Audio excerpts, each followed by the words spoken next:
ശ്രീജിത് പണിക്കർ ഇപ്പോൾ കൂടുതൽ ശക്തമായിട്ട് കോൺഗ്രസ് ഈ ചോദ്യങ്ങൾ ഉന്നയിക്കുകയാണ്. അതിന് കാരണം എന്ന് പറയുന്നത് രാഹുൽ ഗാന്ധിക്ക് നേരെയുള്ള ഈ പരിഹാസമാണ്. ബി.ജെ.പിയുടെ അസീം മുനീറുമായി ചേർത്ത് വെച്ചുള്ള പരിഹാസമാണ് ഇപ്പോൾ.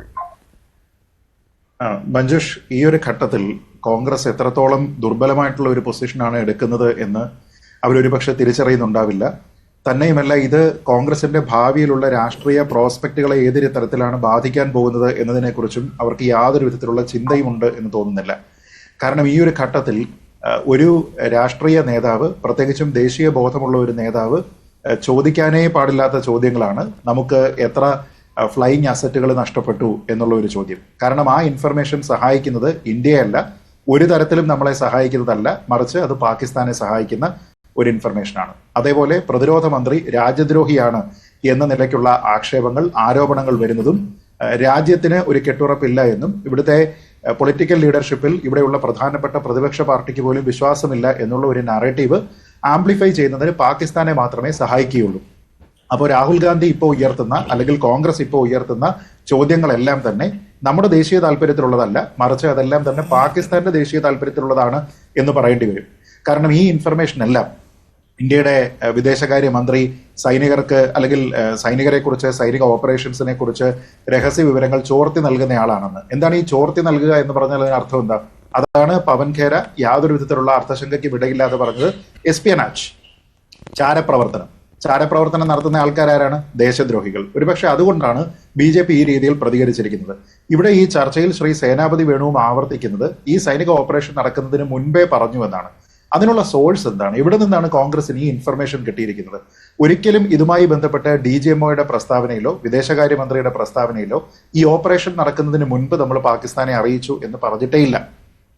നമ്മുടെ വിദേശകാര്യമന്ത്രി പറഞ്ഞിരിക്കുന്നത് at the start of the operations എന്നാണ്. ഓപ്പറേഷൻസ് ഇപ്പോഴും തീർന്നിട്ടില്ല, അതിന്റെ ആദ്യ ഘട്ടമാണ് ആദ്യത്തെ ദിവസം നടന്നിരുന്നത്. അപ്പോൾ at the start of the operations എന്ന് പറഞ്ഞാൽ before the start of the operations എന്ന് കോൺഗ്രസിനെ ആരാണ് വായിച്ച് മനസ്സിലാക്കി കൊടുത്തത് എന്ന് എനിക്കറിയില്ല. അതിനേക്കാൾ മുമ്പേ, ശ്രീ ജയശങ്കർ പറയുന്നതിനേക്കാൾ മുമ്പേ ആധികാരികമായിട്ട് ഇതിനെക്കുറിച്ച് പറഞ്ഞത് നമ്മുടെ DGMO ആണ്, രാജീവ് ഖായ്, ലഫ്റ്റനന്റ് ജനറൽ. അപ്പൊ അദ്ദേഹം പറഞ്ഞിരുന്നത് എന്താണ്? അദ്ദേഹം പറഞ്ഞത് in the wake of operation Sindoor, അതായത് ഈ ഓപ്പറേഷൻ സിന്ദൂർ തുടങ്ങുന്ന സാഹചര്യത്തിൽ എന്നാണ്. അപ്പൊ ഇത് രണ്ടും വളരെ കൃത്യമായിട്ട് പറഞ്ഞതാണ്. DGMOയ്ക്ക് ഇങ്ങനെ ഒരു കമ്മ്യൂണിക്കേഷൻ കൊടുത്തു, ഞങ്ങൾ നിങ്ങളുടെ ടെററിസ്റ്റ് കേന്ദ്രങ്ങളെ മാത്രമേ ആക്രമിക്കുന്നുള്ളൂ, സൈനിക സിവിലിയൻ കേന്ദ്രങ്ങളെ ഞങ്ങൾ ആക്രമിക്കുന്നില്ല എന്ന് പറഞ്ഞപ്പോൾ ആ സന്ദേശം കേൾക്കാനായിട്ട് അവർ തയ്യാറായില്ല. ബ്രസ്ക്ലി അവരത് തടഞ്ഞു. അതിനുശേഷം തിരിച്ചടി ഉണ്ടാകും എന്ന് പറഞ്ഞു എന്നാണ് പറയുന്നത്. അപ്പൊ ഇതിൽ ഒരു ഭാഗത്തും സൈന്യത്തിന്റെ ഭാഗത്തു നിന്നോ സർക്കാരിന്റെ ഭാഗത്തു നിന്നോ ഈ രീതിയിലത്തേക്ക് ഇൻഫർമേഷൻ നേരത്തെ കൊടുത്തു എന്ന് പറഞ്ഞിട്ടില്ല. അപ്പോ അത് അങ്ങനെ പറഞ്ഞിട്ടില്ലാത്ത ഒരു വിവരം അങ്ങനെയാണ് എന്ന് പറഞ്ഞുകൊണ്ട് ഇവരെയൊക്കെ തന്നെ ദേശദ്രോഹികളാക്കുന്ന കോൺഗ്രസ്സുകാർ എന്തുകൊണ്ടാണ് സൈന്യത്തിനോട് ഈ ചോദ്യം ചോദിക്കാത്തത്? കാരണം ജയശങ്കറിനേക്കാൾ മുമ്പേ തന്നെ ഈ കാര്യം പറഞ്ഞിരിക്കുന്നത് നമ്മുടെ ഡയറക്ടർ ജനറൽ മിലിറ്ററി ഓപ്പറേഷൻസ് അല്ലേ? അദ്ദേഹമാണല്ലോ ഈ കാര്യത്തിനെ പറ്റി വളരെ ഡീറ്റെയിൽഡ് ആയിട്ട്, ജയശങ്കർ പറഞ്ഞതിനേക്കാൾ ഡീറ്റെയിൽഡ് ആയിട്ട് പറഞ്ഞിരിക്കുന്നത്. അപ്പൊ സൈന്യത്തിനെയും കോൺഗ്രസിന് വിശ്വാസമില്ല എന്നുണ്ടോ? ഇപ്പൊ നമ്മളൊന്ന് ആലോചിച്ച് നോക്കാം, ഈ സെക്യൂർ ഹോട്ട്ലൈൻ ഈ രണ്ട് രാജ്യങ്ങളും തമ്മിലുള്ളതിൽ പൊളിറ്റിക്കൽ എസ്റ്റാബ്ലിഷ്മെന്റിന് തീരുമാനങ്ങളില്ല. കാരണം ഈ ശ്രീ സേനാപതി വേണുവിന് അത് അറിയാവുന്ന കാര്യമാണ്. ഈ സെക്യൂർ ഹോട്ട്ലൈൻ 1971 ശേഷം എസ്റ്റാബ്ലിഷ് ചെയ്തിരിക്കുന്നത് പൊളിറ്റിക്കലായിട്ടുള്ള ഏതെങ്കിലും തരത്തിലുള്ള ഇടപാടുകൾക്ക് വേണ്ടിയിട്ടല്ല, ഡിപ്ലോമാറ്റിക് ആയിട്ടുള്ള ഇടപാടുകൾക്ക് വേണ്ടിയിട്ടല്ല. ഈ രണ്ട് തരത്തിലുള്ള ആൾക്കാർക്കും ഇത് ഉപയോഗിക്കാനും കഴിയില്ല. മറിച്ച് ഇത് പൂർണ്ണമായിട്ടും സൈന്യത്തിന് മാത്രം ഹാൻഡിൽ ചെയ്യാൻ പറ്റുന്ന, രണ്ട് സ്ഥലങ്ങളിലും സൈന്യത്തിന് മാത്രം ഹാൻഡിൽ ചെയ്യാൻ കഴിയുന്ന, ഇന്റർസെപ്റ്റ് ചെയ്യാൻ കഴിയാത്ത വളരെ കൺവെൻഷനൽ ആയിട്ടുള്ള ഒരു മെത്തേഡിൽ മാത്രം വർക്ക് ചെയ്യുന്ന ഒരു സിസ്റ്റമാണ്.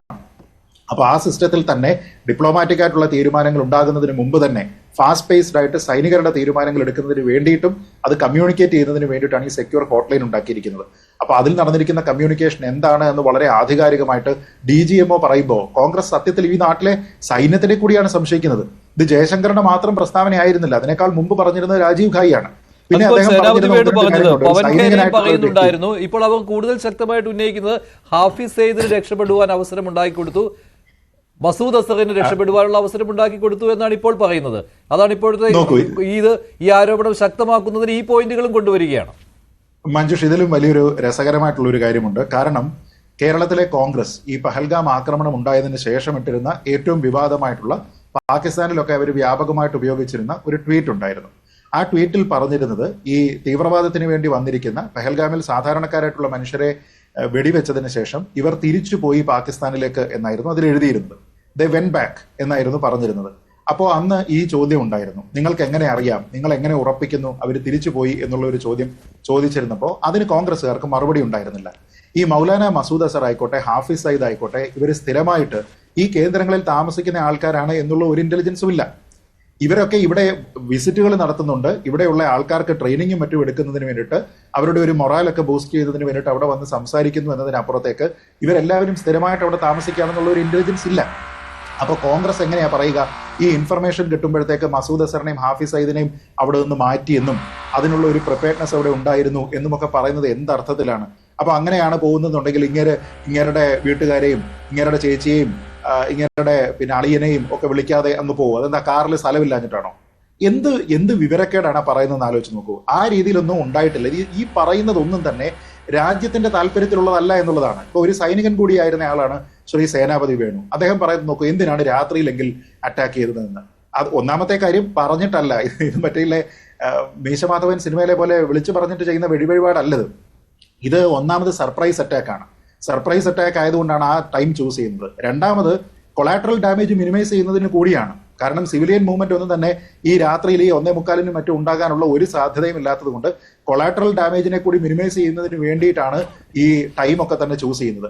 ആ സമയത്തിന് മുമ്പ് ഈ ഇൻഫർമേഷൻ അവിടെ കൊടുത്തു എന്നൊക്കെ പറഞ്ഞു കഴിഞ്ഞാൽ 23 മിനിറ്റ് കൊണ്ട് മാത്രം 9 കേന്ദ്രങ്ങളെ നിഷ്പ്രഭമാക്കിയ ഒരു ഓപ്പറേഷനിൽ അവർ ശക്തമായി തിരിച്ചടിച്ചു എന്ന രീതിയിലത്തേക്കും അവരുടെ എയർ സ്പേസ് പോലും ബ്രീച്ച് ചെയ്തിട്ടില്ല എന്ന് സൈന്യം ഒഫീഷ്യലായിട്ട് പറഞ്ഞതിന് ശേഷവും നമ്മുടെ എത്ര വിമാനങ്ങൾ ഡൗൺ ചെയ്തിട്ടുണ്ട് എന്ന് പറഞ്ഞു കഴിഞ്ഞാൽ എന്താ, അവർ നമ്മുടെ ഇങ്ങോട്ട് ഫയർ ചെയ്തതിന് ശേഷം നമ്മുടെ വിമാനങ്ങളെ ഡൗൺ ചെയ്തു എന്നാണോ പറയുന്നത്?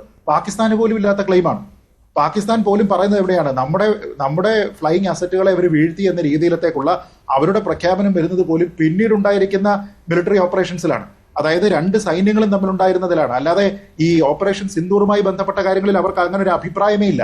അപ്പൊ അവർ പറയുന്നതും അവർ പറഞ്ഞിട്ട് പോലും ഇല്ലാത്തതുമായിട്ടുള്ള കാര്യങ്ങൾ വെച്ചുകൊണ്ട് കോൺഗ്രസ്, പവൻ ഖേര, രാഹുൽ ഗാന്ധി, ജയറാം രമേശ് ഇവരൊക്കെ തന്നെ ഉന്നയിക്കുന്ന ആരോപണങ്ങൾ, കേരളത്തിലെ കോൺഗ്രസ് പറയുന്ന ആരോപണങ്ങൾ, ഇത് ആരെ സഹായിക്കുന്നതാണ്? ഇപ്പൊ പവൻ ഖേര കഴിഞ്ഞ ദിവസം പറഞ്ഞിരുന്ന ഒരു സ്റ്റേറ്റ്മെന്റ് മഞ്ജുഷ കണ്ടതല്ലേ? എന്താണ്, സിന്ദൂർ കാ സൗദ ഹോത്താ രഹ, PM മോദി ചുപ് രഹേ. എന്താ പറഞ്ഞത്? ഈ ഓപ്പറേഷൻ സിന്ദൂറുമായി ബന്ധപ്പെട്ട് ദർ വാസ് എ ഒരു ഡീൽ ഉണ്ടായിരുന്നു. ആ ഡീൽ എന്താ? ഇൻഫർമേഷൻ ലീക്ക് ചെയ്ത് കൊടുത്തു. And the PM remained silent എന്ന് പറഞ്ഞു കഴിഞ്ഞാൽ നമ്മുടെ പ്രധാനമന്ത്രി കൂടി ദേശദ്രോഹിയാണ് എന്ന രീതിയിലും ഇങ്ങനെ ഒരു ഡീൽ ഉണ്ടാക്കി എന്ന രീതിയിലത്തേക്ക് പറഞ്ഞിരിക്കുന്നത് ആരാ? കോൺഗ്രസ് ആണ്. അത് ആരുടെ താല്പര്യമാണ്? നമ്മുടെ നാട്ടിലെ ഒരു ബിട്രയൽ പ്രധാനമന്ത്രിയുടെ ഭാഗത്ത് നിന്ന് തന്നെ ഉണ്ടായി എന്ന രീതിയിലത്തേക്ക് പറയുന്നു.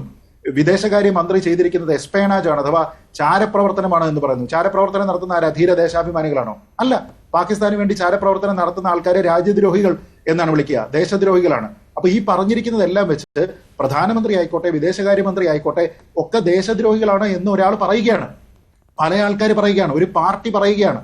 നമ്മുടെ ഈ കോൺഗ്രസിന്റെ തന്നെ, കേരളത്തിലെ കോൺഗ്രസിന്റെ തന്നെ ട്വീറ്റുകൾ കണ്ടില്ലേ? കേരളത്തിലെ കോൺഗ്രസ് തന്നെ അല്പം മുമ്പിട്ടിരിക്കുന്ന ട്വീറ്റുകൾ എടുത്ത് നോക്കൂ. ആ ട്വീറ്റുകളിലെല്ലാം തന്നെ ഇവരെ എല്ലാവരെയും തന്നെ തുടർച്ചയായിട്ട് സംശയത്തിന്റെ നിഴലിൽ നിർത്തുന്ന രീതിയിലത്തേക്ക് പറയുകയും നമ്മൾ ഈ അറ്റാക്ക് ചെയ്യുന്നതിന് മുമ്പ് ഇൻഫർമേഷൻ അവരെ ലീക്ക് ചെയ്തു എന്ന് പറയുകയാണ്. ഞാൻ പറഞ്ഞു, ഇത്രത്തോളം വലിയ ആരോപണം ഒരുപക്ഷെ ബാലക്കോട്ടിന്റെ കാര്യത്തിലാണെങ്കിലോ ഉറിയുടെ കാര്യത്തിലാണെങ്കിലോ ഒക്കെ ഉണ്ടാകാത്ത രീതിയിലത്തേക്കുള്ള വളരെ ഗുരുതരമായിട്ടുള്ള ഒരു ആരോപണം പറയുന്നതിന് മുമ്പ് ഇന്ത്യൻ നാഷണൽ കോൺഗ്രസ് പാർട്ടി എന്ന രാജ്യത്തിനെ നിരവധി വർഷം ഭരിച്ചിട്ടുള്ള ഒരു പാർട്ടിക്ക് എന്താണ് അക്കൗണ്ടബിലിറ്റി എന്നൊരു കാര്യത്തിനെ പറ്റി അറിയില്ലേ? വേണുഗോപാൽ, കോൺഗ്രസ് നിരന്തരം ഇത്തരം